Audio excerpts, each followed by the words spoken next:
Welcome into DRF Sportsbook's betting breakdown on our YouTube channel, DRF Sportsbook. Click subscribe so you never miss any of our expert insights. We have a jam-packed NFL Week 18 playoff kind of projection, playoff breakdown, loaded episode on tap for you guys today. We're going to be breaking down everything that can happen in the NFC. The NFC is a little bit more simple than the AFC. Over on the NFC side, there's only 3 teams vying for it. 2 of them are playing for each other. So it makes for a much easier breakdown. And then on the AFC side, things get a little interesting. But if you want to bet any team futures, any future markets, and you're located in Iowa, check us out, DRF Sportsbook, ia.drf.com. And the DRF Sportsbook app is in the Apple App Store or the Google Play Store, whichever one you prefer, whichever one you use, whether you're Apple, whether you're Android. We're in your app store, ready to be bet on. And if you're not in Iowa, follow along with us regardless on Twitter, Facebook, Instagram, TikTok, YouTube, like I said, at DRF Sportsbook for expert betting insights, betting angles, line movements, everything like that, so you can be profitable. And let's take a look at NFC playoff probability brought to you by 538, what their playoff projections are. 61% for the Green Bay Packers. All the Packers have to do is beat the Detroit Lions, and somehow, some way, the Green Bay Packers, who had a absolutely fantastic December, will be in the playoffs. They've never lost in the month of December under head coach Matt LaFleur. Seattle, well, they need to beat the Rams. They are 6-point favorites, and we'll break down that game in just a little bit. But they need to beat the Rams and have the Packers lose in order to win. Lions, they need to win and have Seattle lose. And because the Lions are playing Green Bay, that's essentially, technically, the Lions need to win and have Green Bay lose and Seattle lose. But since they're playing Green Bay, if they win, they automatically have Green Bay lose. So it's not too confusing. Green Bay controls their own destiny. Seattle with a 22% chance of making it in. Lions, essentially, it's given the Packers a 61% chance of beating the Lions. And then it gets a little bit more confusing when we flip over to the AFC side, right? We're looking at the AFC probability.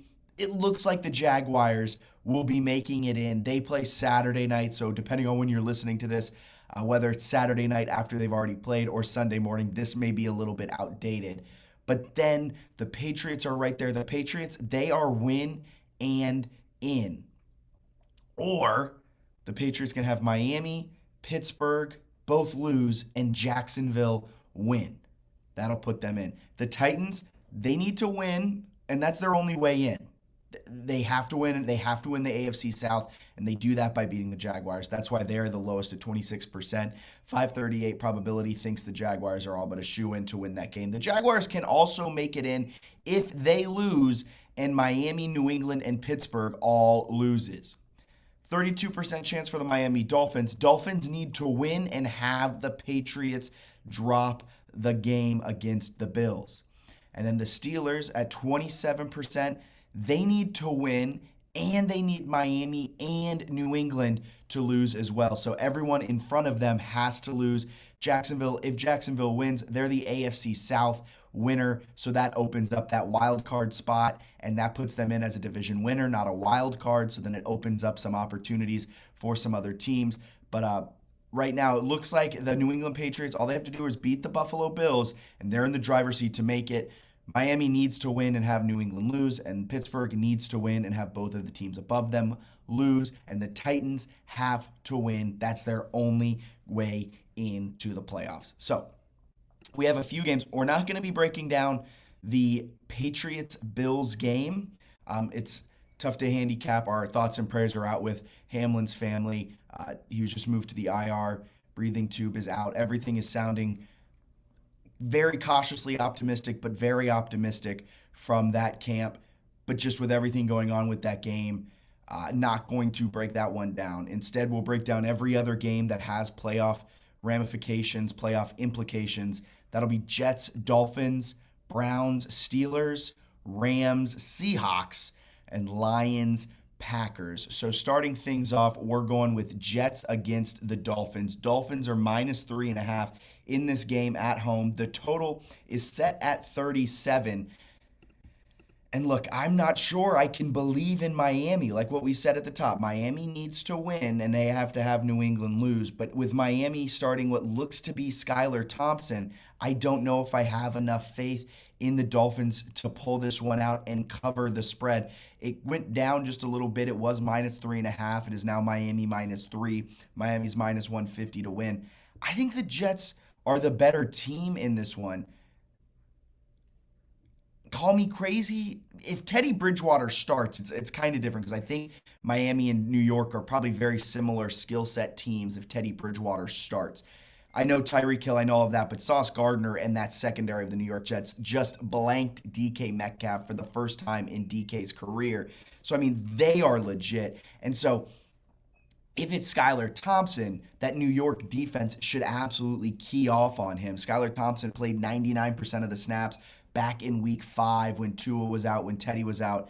And Skylar Thompson went 19 of 33, 166 yards, threw an interception, and lost a fumble. So not a great showing out of Skylar Thompson earlier in the season, and I don't expect that to change.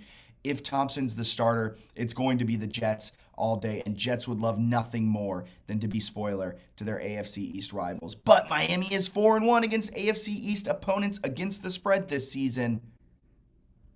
But that doesn't matter, folks. Give me Jets +3.5. Miami's had the slightly better offense over the last few weeks, but the Jets defense is just so much better. And if it's not Tua, the run game looked lethargic last week. I think Miami's magic has run out. So Jets +3.5.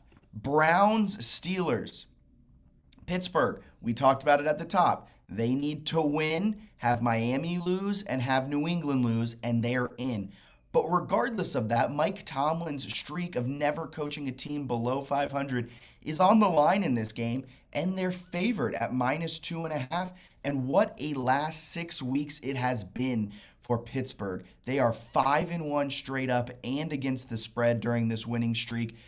And they've kind of come on fairly well offensively during this winning streak. They're 6th in offensive EPA, and they're doing it with a very balanced attack. They're 6th through the air. They're 6th on the ground. Najee Harris is coming off of one of his best performances last week. Kenny Pickett looks like a new man than what he was in the beginning of the season. Back-to-back game-winning drives and has looked fantastic in the final 4 minutes. And Cleveland on the other side, Deshaun Watson was supposed to solve every single issue. And I know it would take some time. He wasn't able to practice with the team for the terrible things he did. And so there was going to be a learning curve when Deshaun Watson came into this offense. But even with that, you'd expect Cleveland to be at least a little bit better in terms of expected points added per offensive play. The Browns are 25th in offensive EPA since Deshaun Watson has come back into the fold.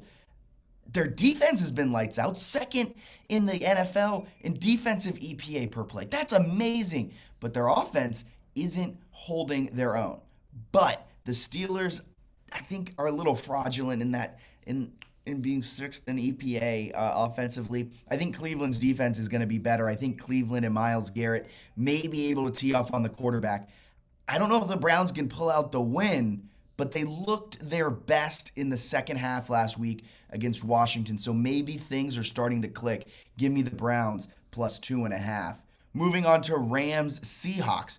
Rams come into this one looking to play spoiler. They've had a very disappointing season, but since Baker Mayfield has come into the fold in week 15, they have gone, week 14, they've gone 2-2, picking up the win against the Raiders, then losing the next week, picking up the massive win against the Broncos, and then losing last week against the Chargers in the Battle of LA.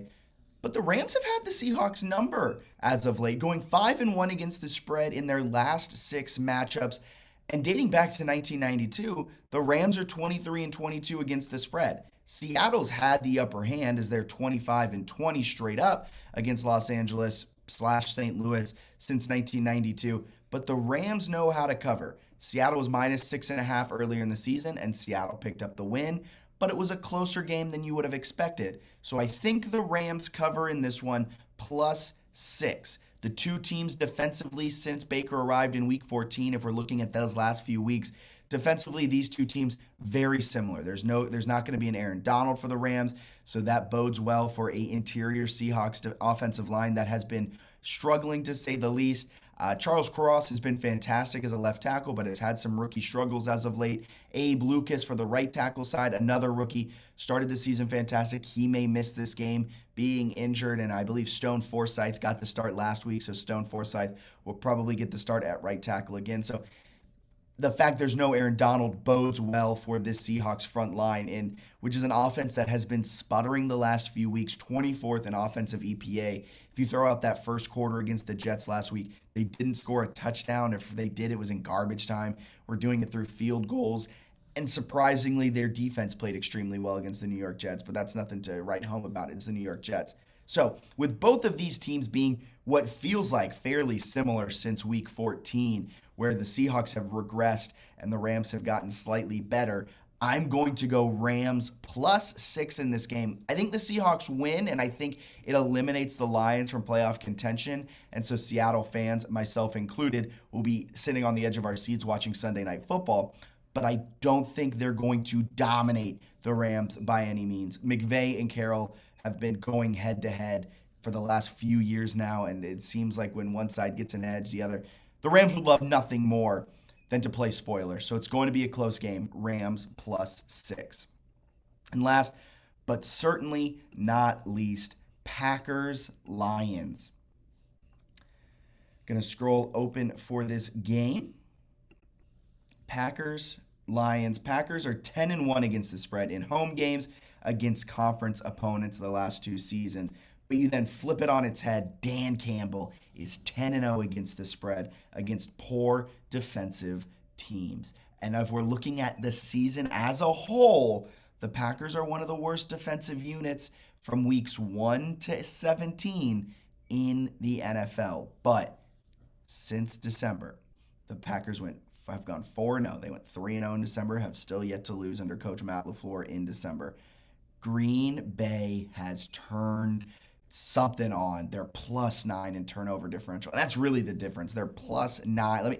+9 in 4 games in turnover differential, and they have the 10th most efficient defense. If you look at the season, they're sub probably 20, and they haven't been great defensively, but these last few weeks, they flip the switch.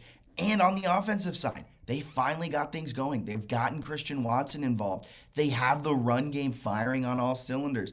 That's been the key, a consistent run game. This team has to win through Aaron Jones and A.J. Dillon, and they've been doing that since the start of December. Meanwhile, flip it on its head, Lions are still one of the best offenses in the entire NFL, 3rd in EPA per play on offense.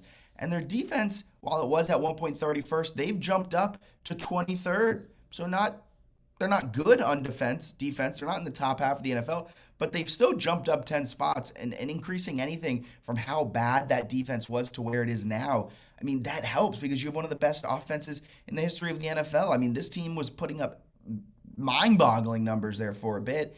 So it's going to come down, I think, to the very end of this game in Lions-Packers. Packers are -4.5. I don't know if the Packers defense can force turnovers, the Packers win this game. If they can get multiple turnovers, the Packers will win. Green Bay can do this easily. But if Detroit can take care of the football, Detroit will win this game. And I don't think Detroit is going to turn it over a lot. This is a spot that Detroit would love to come through in. Give me the Lions +4.5. I'm feeling pretty good. I know I'm riding all the dogs in this one, but I'm feeling good. The betting angles are on my side. The power lines are on my side. We'll see what happens. But NFL Week 18, real quick to recap, again, NFC, AFC odds. Green Bay in with a win. Seattle needs to win and have Green Bay lose. Detroit needs to win and have the Seahawks lose. Over there on the AFC side, Jaguars win and in. Jaguars can also get in with a loss and everyone else losing. New England can get in with a win or a loss with Miami and Pittsburgh both losing, but Jacksonville winning because that'll move Jacksonville into the AFC South on the division leader side, and the Patriots can still slide into that wild card spot. Miami needs to win and have New England lose. Pittsburgh needs to win and have Miami and New England lose. Tennessee can only get in by winning the AFC South, and that is through a win. So we'll be back with more breakdowns on Monday, breaking down, or actually probably a little bit later in the week, breaking down all things playoff team tiers. We'll be having some special guests next week to discuss this NFL playoff picture, some future best bets, everything like that. We can't wait. Tune in, subscribe to our YouTube so you never miss a minute. Until then, y'all have a wonderful Saturday, Sunday, and a wonderful time watching the NFL, and may you be profitable. See ya.